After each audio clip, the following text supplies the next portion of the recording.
welcome to the inaugural Secureworks Cyber Talks Twitter Space discussion today. I'm your host, Microsoft MVP Nick Cavalancia, and I'm joined today by Stacy Leidwinger. She's VP of Portfolio Marketing. Stacy, glad to get a chance to talk with you again. Thanks for joining me. Yes, Nick, I'm excited to talk again, and I'm excited to take part in this first edition of Twitter Spaces here by Secureworks. Yep, should be kind of fun here. Today's topic, as most you can see if you've joined here today, it's cybersecurity on a budget and what's your plan. I think there's no secret if you've been doing anything in the cybersecurity space in the last year or so, you're very well aware of the fact that cyber attacks are increasing in number, increasing in their sophistication, and increasing in even their impact as well. And at the same time, we're sitting here in a quasi-recession or recession, depending on who you ask. Some organizations and industries are feeling it more than others. And so there's this sort of idea here. We really need to figure out, with all the increases in cyber attacks, we need to make sure that we really have a solid budget that's going to facilitate having an appropriate defense and ability to respond to such attacks. So, Stacey, I've got a couple of questions. We'll do a little bit of back and forth here, if you don't mind. I'm thinking with the current economic conditions, as it were, again, some industries are feeling it more than others, but many organizations are trying to figure out where and how they should cut their budgets. And so do you see these economic conditions impacting security budgets today? What are you hearing from customers, that sort of thing? Yeah, so Nick, I think security is unique in that macroeconomic conditions have less impact on security. So when I talk with our customers, budgets are still going up at a proportionate level of maybe 12, 15, 16%. But what you hit on, I think, is the core element. The risk to organizations is almost higher than it's ever been. The attack surface that our customers and organizations need to protect is growing. When you think of the move to the cloud, the remote workforce, OT, kind of operational technologies that now need to be protected because it's a gateway into an organization. And so even though budgets are increasing, they're not increasing at the size and quantity that's really needed to defend this massive attack surface. And our threat actors know that. And so they are attacking those vulnerabilities and exploits faster and more aggressively than even in years past. I'm sort of nodding in violent agreement over here on this side of the Twitter space discussion, because I've seen the industry data that I've seen as well. All points to exactly what you said. Still increasing, maybe not as much, but still increasing. And at the same time, what's very interesting, I'm gonna say what you said in a little bit of a different way.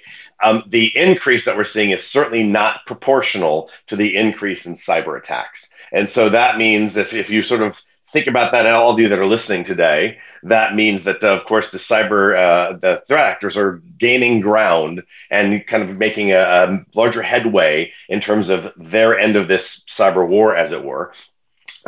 So, Stacy, I know that you've done some advising to security leaders as part of your job here, and you just advised leaders to hope for the best in terms of budget, but plan for the worst. So obviously, even if they might be increasing, some might even be staying the same. Some might be reducing their budgets, even though. And despite what they're doing here, what are some of the budgeting tactics that you believe security leaders should be considering now? So one of the biggest pieces of advice I give, Nick, is for security leaders not to think about these budget increase or even decreases as being small little additions to what they do or even subtractions. Because the attack surface is changing, because the way threat actors are getting in is evolving, every year when they look at their budget, I really advise them to almost look brand new. And what is the flexibility you have? Of course, people are locked into contracts and you can't always get out of them, but there's a lot more movement. And so one of the first pieces of advice is if you do get that incremental 10 or 12% increase, don't think about what additionally am I going to do. Instead, think about all of the disposable potential budget you have, and then look at your risk. And what is the best thing to help reduce the area that you think is the biggest risk to the business, i.e., where's your data stored? So one of those very first conversations I have is those two pieces of advice is one, don't think in increments, think big and make big shifts because the way we need to defend our organization is changing. And then secondly, align your investment and budget to where the business risk is. And it usually leads back to where's your most critical data, whether it's IP about your products and services, it's customer data, employee data.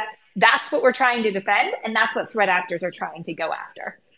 Yeah, I'm going to add to that a slightly different sort of bent on the idea of, where some of these budgeting tactics should be placed, and even where they might be putting their that's what their investment, but their focus is thinking about. Like, I love that you said clean slate every year, and I like it from the perspective of, for those of you listening, if you're ever paying attention at all to like the MITRE ATT&CK framework, if you're not familiar with that, it's mitre.org. Look at the MITRE ATT&CK framework. You can't go wrong. It's a listing of all of the different tactics, techniques, and procedures that are used by threat actors. What it's basically doing is like a database of things that bad guys do, and they've organized them into increments in these different tactics that sort of define what the attack chain looks like. And not every tactic or every technique or every procedure gets used in every attack, but it spells out kind of what it looks like. And the thing here, going back, Stacey, what you said about like every year starting fresh, it's kind of like, because the attacks are evolving, maybe it's time to look and say, okay, what are the bad guys doing? Oh, they're mostly doing phishing this year. I'm making this up as I go along, which of course that's accurate. That is what they're doing. But we say it's phishing this year. Okay, then maybe we need to figure out how to better and more secure, make our email more secure than it was last year, because that's where there's most of the threat is. That's where our risk is, at least a different risk than you're talking about. I love that you talk about the risk to the ultimate, to the data, which is the end game here. But like in terms of the attack risk, where is our attack surface? Where we have the most risk? Where are we most susceptible to have an attack successfully make its way into our organization? And I think if organizations start doing more of that, as opposed to, this is my own feeling, I feel like organizations are basically like, okay, we need one of these, two of those, and three of those, whatever the latest buzzwords are. We need those. Put that in place. Absolutely. No, Yep. that's not what you need to look at what the bad guys are doing. What are you going to say, Stacey? Sorry. No, I was vehemently nodding and saying absolutely, because you nailed my kind of pet peeve, which is it's not about what's the market doing, especially when it comes to investing in tools or process or people. It really has to be individualized to you as the organization. I'll use the old example of like when Log4j came out, every organization was like, oh my gosh, it's Log4j. Half the organizations that created these like groups to go look and determine what the vulnerability, what should they do, they didn't even have anything that was applicable to them. And threat actors were coming in and attacking other areas, right? And so Right. you really have to look at your environment, the way that threat actors and the threat intelligence that's out there, to know what is personalized to you and how do you build your priorities based on your unique situation with the external threats, right? One of the things that I talk to a lot of security leaders about too is you need to think about the political uprising, things that are happening on in that area. And a lot of organizations will say, oh, well, that doesn't impact me. I'm like, yes, but does it impact your customers? Which means you could be a target.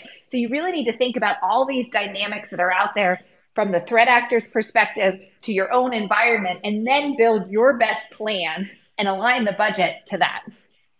Completely agree here. Now, the budgets, of course, are comprised of technology and people costs. And we've long, for the last number of years, we've long known that having an ample number of cybersecurity professionals has always been a challenge. But even so, when it comes to budgets, it can be an even greater challenge here. Do you have any advice for our listeners around when they're trying to defend the organization on a budget? I kind of love that phrase, defending an organization on a budget. It sounds kind of strange, but it might be the reality for some. Where do you think our audience should invest more, and where should they be cutting back?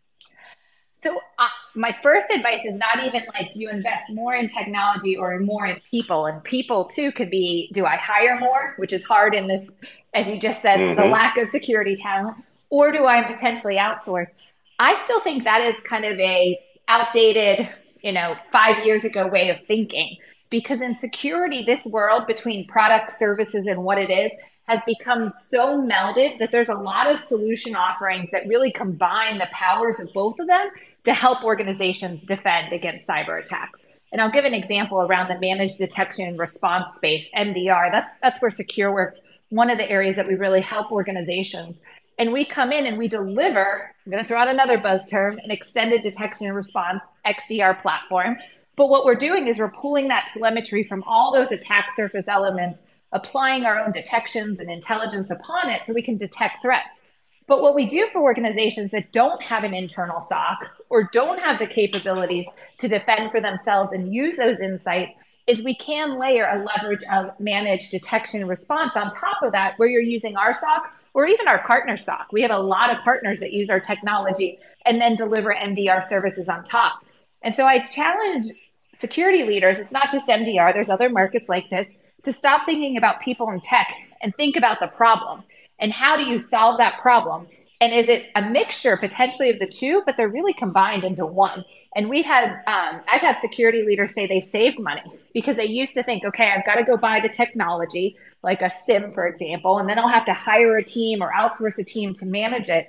I think that way of thinking is now outdated, where you can get everything together in one solution. I had a CISO tell me I actually saved money because I combined the two budgets of what I had as tech and people, and I applied it to MDR. And at the end of the day, I saved money, and I actually put that into a more strategic initiative that I had going on around zero trust. Yeah, I'd agree here. And just from the standpoint of it isn't so much about is it the tech or is it the people? Obviously, you need both. But your example at MDR and XDR, it's managed XDR, but the managed part of either of those buzzwords, either of those technologies, is the idea of maybe that's one way to get actually even more coverage than you would on your own for in a cost effective way, maybe to look at it. I'm a big fan of MDR and managed XDR, managed anything DR. Let's put it that way. Star.dr. But anyways, just because of the idea of I can get someone who's a dedicated security analyst who's watching and looking at all of whether there's a storm of events that pop in, or it's just a bunch of flags, or it's too many false positives. It doesn't matter. You've got a dedicated security analyst looking at that, and then there's playbooks behind it. There's the ability to have the managed services actually do response for you, or maybe hand it back to your team, depending on how the organization at hand wants to use this managed service, and so on. So it's a real interesting way of kind of combining this idea of, do I hire more people, or do I hire more tech, or do I buy more tech? And instead, you get a bit of both. And that's sort of brilliant. But at the same time, for those of you that are trying to figure out how do I do this on a budget, I would just add to this, think of your security budget in three parts. It's prevent, it's detect, and it's respond. And you're trying to figure out which of those are the most at risk. And then you're trying to figure out how well how well you're protecting, let's say. And if you can protect really well, then maybe your detect and your response could be a little lighter if you needed to be in terms of budget. But at the same time, remember, there's going to be some percentage of bad guys that will always get in. They always will. There's no security solution, not even Secureworks, that will tell you we are 100% effective. So you got to put some emphasis on the detect and response side as well. But think of your budget that way. Think about what the bad guys are doing. That sort of thing. Stacey, any last word? I think we're trying to keep this really short at like 15 minutes, and we're just coming up on the cusp of that. Any final words about how to organize a budget that we haven't really discussed today so far? No, I think you're right in terms of looking at prevention, detection, response. And I would just add one piece on that prevention side is to also think about how do you test your resiliency as a company? So we talked about people. I always say leave some budget to make sure you're doing workshops and exercises that test not only your security defense, but your organizational operational defense if your worst day does happen. Because sadly, it might happen. And you need to think about, is your marketing team ready? Is your customer communication team ready? Is your legal team ready? Do you have a breach coach? Do you have an incident response team on staff? So just expand that prevention to also think about your resiliency. So if that worst day happens, you're able to respond quickly, not just from a security team, but a whole organizational and operational team. We're all in security at the end of the day. Sounds good. So we've been talking, of course, with Stacey Ledwinger. She's VP of Portfolio Marketing at Secureworks here on the inaugural Secureworks Cyber Talk on Twitter Spaces. Hope you all learned something today. Thanks a lot for joining us. Be sure to be looking for any more of the Secureworks Cyber Talks here on Twitter Spaces. They'll be coming up about every 2 weeks. We'd love to have you listen in. So thanks a lot for joining. We'll catch you all in the next one. Thanks, Nick. And thanks everyone out there in the Twitter world.